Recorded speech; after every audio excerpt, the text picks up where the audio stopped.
A palavra mais dita no mundo é o pronome eu. Ou seja, tudo que dizemos tem uma certa referência sobre nós mesmos. E isso, em outros termos, é o que chamamos de ego. Afinal, não é à toa que a palavra ego deriva outras palavras como egoísmo e egocentrismo. Sendo assim, o eu se torna nossa referência sobre nós mesmos, mas também é uma referência sobre como dialogar e como interpretar o mundo à luz do ego. Tá com dúvida? O que é o ego? Tá na cara!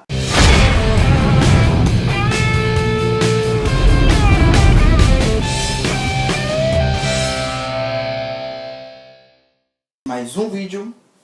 Deixa eu ver se tô bonito, porque meu ego tem muito ego, né? O eu se constitui em nossa relação com o outro, ou seja, há muito do outro em nós mesmos, ao mesmo tempo que vamos criando uma identidade própria. No entanto, o grande problema dessa constituição de uma identidade própria, de um eu, são justamente as forças e a fortaleza que o ego ergue para se defender e não se confundir com o outro, Que só sabe julgar o tempo todo. Neste processo, é muito comum haver a rivalidade, ou seja, a disputa e o confronto é uma das consequências da constituição do eu. É comum quando duas pessoas conversam, cada uma fala de si, ou de alguma referência para um pronome pessoal.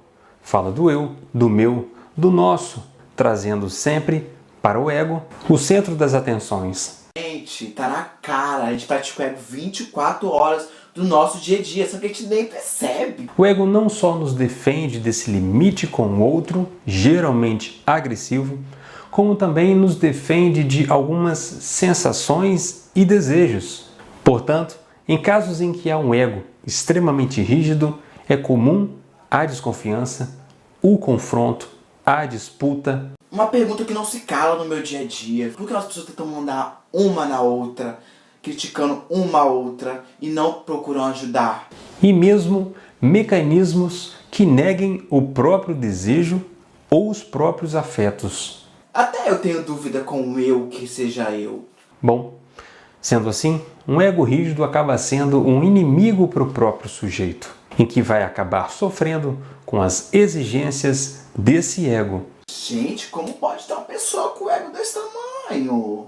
Incrível, a sociedade está cheia. O problema é que esse ego rígido quer se afirmar a todo custo, nem que seja às custas dos outros. Preciso do relatório entregue hoje. Quero exemplo, eu fui exemplo. Por isso que hoje em dia eu sou chefe. Existem vários transtornos relativos ao ego, que pode não só querer anular o outro, como ao interpretar o mundo unicamente à sua maneira, pois se a sua própria constituição inclui uma certa identidade, uma relação com o outro em que deve haver um certo limite, em que as coisas devem girar ao seu redor e devem ser interpretadas à sua luz, o ego acaba ficando cego não só para o mundo, quanto para os próprios desejos do sujeito, pois ele não vê outra coisa senão a si mesmo.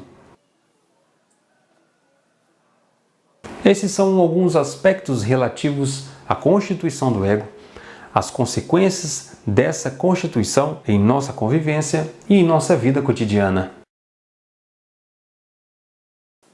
Então, não se esqueçam de inscrever. Aprendi muito com esse tema, de seguir. Gostei muito, tava por fora. Compartilhar e os seus amiguinhos que tem o ego lá em cima assistirem.